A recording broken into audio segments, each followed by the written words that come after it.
La doctrina del pecado o amartiología. La palabra griega para pecado es amartía, mientras que ología, proveniente de la palabra logos, significa conocimiento o doctrina. De lo anterior podemos concluir que amartiología es el conocimiento o la doctrina del pecado. No es necesario discutir que el pecado es una realidad en el mundo. La historia revela sus horribles efectos en guerras, disturbios. La conciencia del hombre es a menudo un testimonio molesto a sus propios defectos y pecados. Romanos 2, versículo 15. La Escritura habla constantemente de su realidad. Por cuanto todos pecaron, y están destituidos de la gloria de Dios. Romanos 3, versículo 23. Mas la Escritura lo encerró todo bajo pecado. Gálatas 3, versículo 22. El problema de pecado. Una de las preguntas más complejas que viene a la mente humana es aquella con relación a la presencia y origen del pecado. No puede ser negado que todos los hombres son pecadores. Esto es cierto para toda raza y tribu. Ni siquiera es necesario que el hombre aprenda a pecar. El comienzo del pecado está en la misma naturaleza del hombre desde los días más tempranos de su vida. A ningún niño hay que enseñarle cómo hacer el mal, pero constantemente debe enseñársele cómo hacer aquello que es correcto. La fuente del pecado. Entendamos claramente que la Biblia no creó el problema del pecado. El pecado estuvo en el mundo mucho antes que la Biblia fuera escrita. Si la Biblia no hubiera sido escrita, o si no fuera verdad, aún así, tendríamos el problema del pecado en nuestras manos. Los hombres pueden hasta culpar a Dios y decir que el pecado fue culpa suya, pero eso no elimina el problema. La maldición del pecado todavía está sobre nosotros. Solo porque Dios es el creador de todas las cosas, no quiere decir que Él sea el autor del pecado. La Escritura excluye completamente tal cosa. Lejos esté de Dios la impiedad, y del Omnipotente la iniquidad. Job 34, versículo 10. Dios no podría de ninguna manera pecar, porque Él es santo. Y el uno al otro daba voces, diciendo, Santo, Santo, Santo, Jehová de los ejércitos. Isaías 6, versículo 3. No hay en él injusticia. Él es la roca, cuya obra es perfecta, porque todos sus caminos son rectitud, Dios de verdad, y sin ninguna iniquidad en él, es justo y recto. Deuteronomio 32, versículo 4. Para anunciar que Jehová mi fortaleza es recto, y que en él no hay injusticia. Salmos 92, versículo 15.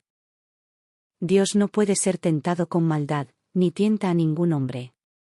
Cuando alguno es tentado, no diga que es tentado de parte de Dios, porque Dios no puede ser tentado por el mal, ni él tienta a nadie. Santiago 1, versículo 13.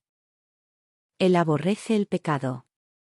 Porque abominación es a Jehová tu Dios cualquiera que hace esto, y cualquiera que hace injusticia. Deuteronomio 25, versículo 16.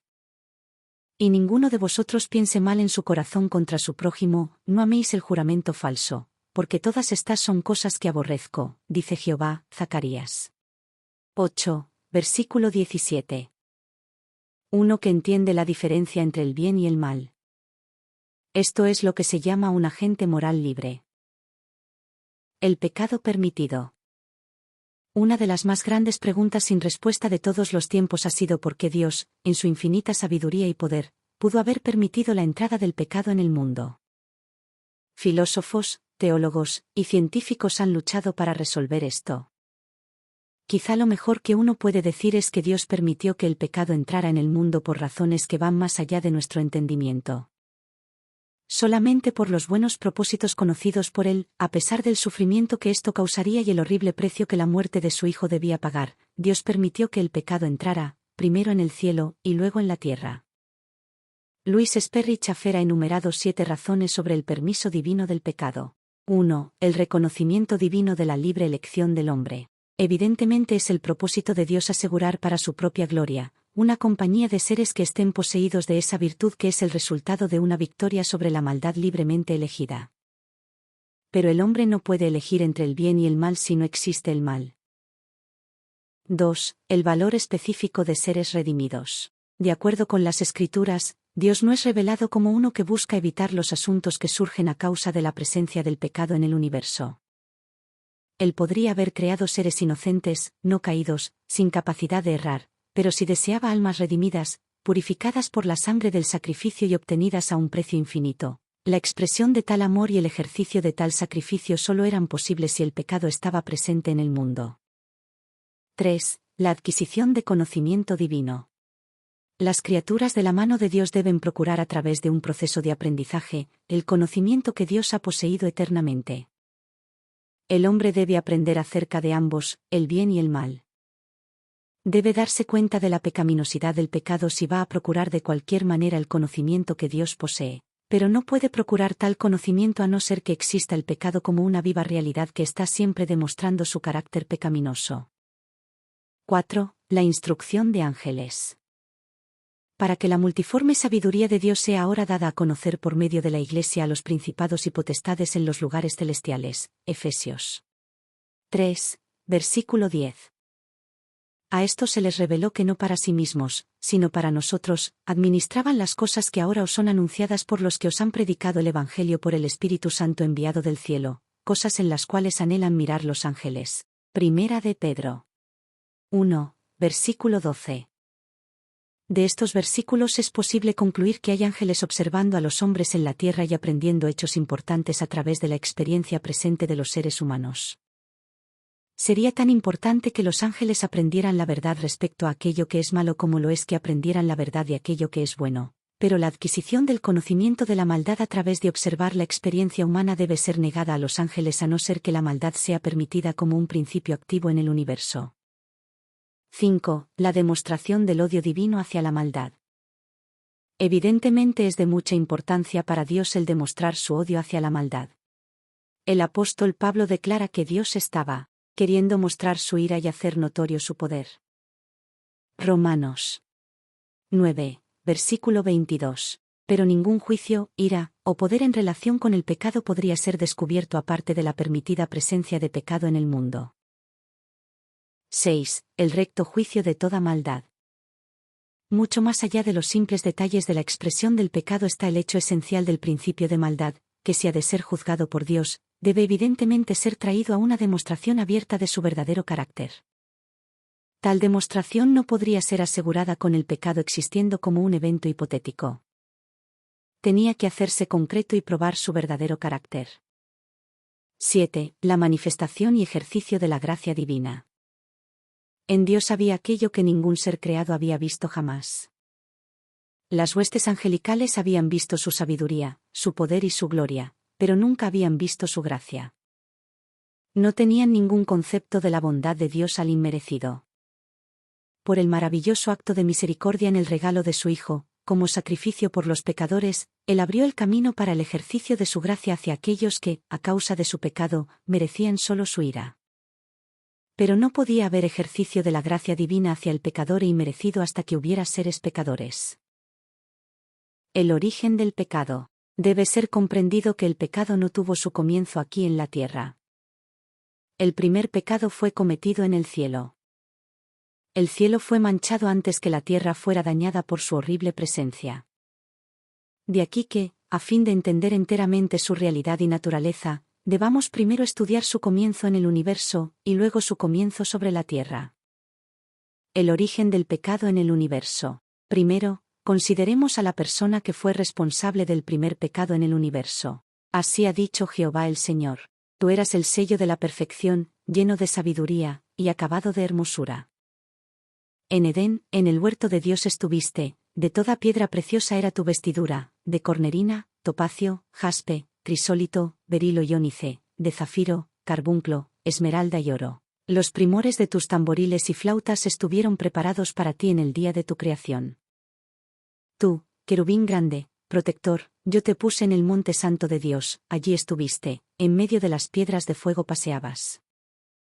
Perfecto eras en todos tus caminos desde el día que fuiste creado, hasta que se halló en ti maldad. A causa de la multitud de tus contrataciones fuiste lleno de iniquidad, y pecaste, por lo que yo te eché del monte de Dios, y te arrojé de entre las piedras del fuego, oh querubín protector. Se enalteció tu corazón a causa de tu hermosura, corrompiste tu sabiduría a causa de tu esplendor, yo te arrojé por tierra, delante de los reyes te pondré para que miren en ti. Ezequiel 28, versículos 12 al 17. ¿A quién más podrían aplicarse estas palabras, sino a Satanás mismo antes de su caída? Seguidamente miramos el pecado del cual este ser exaltado era culpable. Como caíste del cielo, oh lucero, hijo de la mañana. Cortado fuiste por tierra, tú que debilitabas a las naciones. Tú que decías en tu corazón, subiré al cielo, en lo alto, junto a las estrellas de Dios, levantaré mi trono, y en el monte del testimonio me sentaré, a los lados del norte, sobre las alturas de las nubes subiré, y seré semejante al Altísimo. Isaías 14, versículos 12 al 14. 5 veces Lucero se rebela contra la voluntad de Dios. De aquí que podemos ver que el primer pecado fue rebelión en contra de Dios, e independencia total de Él. Subiré al cielo. Hay 3 cielos, el cielo atmosférico, el cielo estelar o astronómico, y el más alto o tercer cielo donde habitan Dios y los santos. Segundo de Corintios 12, versículos 1 al 4, donde Pablo habla de haber sido arrebatado al tercer cielo. La esfera de los ángeles está en el segundo cielo. Junto a las estrellas de Dios, levantaré mi trono.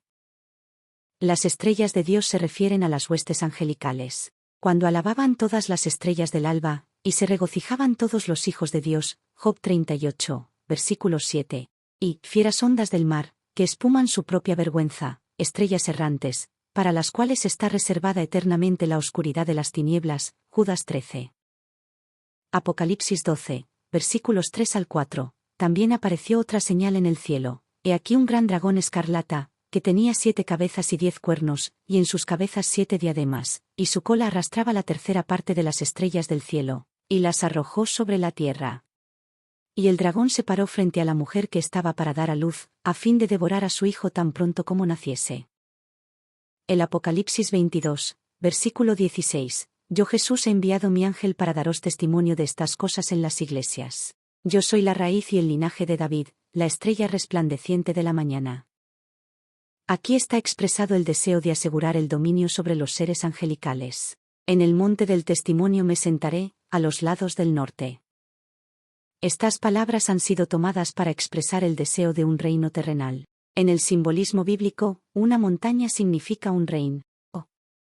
Acontecerá en lo postrero de los tiempos, que será confirmado el monte de la casa de Jehová como cabeza de los montes, y será exaltado sobre los collados, y correrán a él todas las naciones. Isaías 2, versículo 2. Mas la piedra que hirió a la imagen fue hecha un gran monte que llenó toda la tierra. Daniel 2, versículo 25. Sobre las alturas de las nubes subiré. En la Escritura, la gloria divina es a menudo simbolizada por nubes. Lucero quería poseer esta gloria. Seré semejante al Altísimo. Este es el clímax de los otros 4 deseos. Todas estas declaraciones expresan independencia de Dios y oposición a Él. Si nos preguntamos cómo fue posible que el pecado hubiera entrado en un ambiente perfecto, la respuesta parece ser, en cuanto a Lucero y los ángeles que cayeron con él, que su caída se debió a su revuelta deliberada y determinada en contra de Dios. El origen del pecado en la raza humana. Génesis 3. Describe cómo entró el pecado por primera vez en la raza humana. La historia de la caída del hombre es una absoluta contradicción a la teoría de la evolución que intenta enseñar que el hombre comenzó en el primer escalón de la escalera moral y ahora está lentamente ascendiendo. Por el contrario, el hombre comenzó en el escalón más alto, a la imagen de Dios, y procedió a caer hacia abajo. También contradice la teoría moderna de la herencia y ambiente. Se nos dice que la razón por la cual el pecado y la maldad están en el mundo es a causa de la contaminación de nuestra línea hereditaria. Si nuestros antecesores no hubieran pecado, nosotros no hubiéramos sido pecadores. Sabemos que Adán y Eva no tenían ningún linaje contaminado detrás de ellos, sin embargo, pecaron. Nuevamente se nos dice que la causa de la maldad en el corazón humano se debe al ambiente pecaminoso en el cual vivimos. Si tan solo pudiéramos limpiar la sociedad, entonces los hombres no estarían más sujetos al pecado. Esto se ha demostrado como falso por el hecho de que nuestros primeros padres vivían en una condición de perfección, sin embargo, pecaron. Ningún cambio de ambiente librará al hombre de su pecado. Arthur Pink ha dicho, lo que el hombre necesita no es un nuevo destino, sino un nuevo nacimiento. La raza humana fue creada de tal forma que pudiera recibir y corresponder al amor de Dios. A fin de que el amor sea verdadero debe ser dado libremente. ¿Cómo sabría Dios si este primer hombre y mujer le amarían? Él les dio la oportunidad de probar su amor por un simple acto de obediencia. Todo lo que se les pidió fue que se abstuviesen de cometer el acto de participar del fruto de uno de los muchos árboles en el huerto, y de esa forma demostrar su devoción a Él. Dios no los estaba privando de nada. Adán y Eva no necesitaban el fruto de este árbol. No era necesario ni para su felicidad ni para su bienestar. Por otro lado, el hombre no necesitaba el pecado. El mentiroso espera que le digan la verdad, y el ladrón que roba de los bienes de otros espera que le dejen sus bienes en paz. No había veneno ni maldad en el fruto de ese árbol específico. Solo fue incorrecto porque Dios les había dicho que no debían comer de él. En la economía moral que Dios estaba estableciendo aquí en la tierra el pecado era una posibilidad, pero no una necesidad. Rodeados con todo para todas sus necesidades y debidamente advertidos por Dios en cuanto a cuáles serían las consecuencias, podemos concluir solamente que ellos fueron culpables por lo que hicieron. Sino que cada uno es tentado, cuando de su propia concupiscencia es atraído y seducido. Santiago 1, versículo 14. Dios no le permitió a Satanás forzar y predominar sobre Adán y Eva. La serpiente les tentó, pero no les forzó a comer del fruto prohibido. La manera en que vino Satanás fue una verdadera prueba. Una tentación exitosa requiere la cooperación del individuo tentado. Ellos habrían podido culpar a Satanás por tentarles, pero en realidad debían culparse a sí mismos por ceder a la tentación. Su pecado fue el resultado de su propia irresponsabilidad, y por lo tanto cargaron con el castigo. La diferencia entre la caída de Satanás y la caída del hombre es que Satanás cayó sin ningún tentador externo. El pecado entre los ángeles se originó en sus propios seres. Por otra parte, el pecado del hombre se originó en respuesta a un tentador y una tentación externa.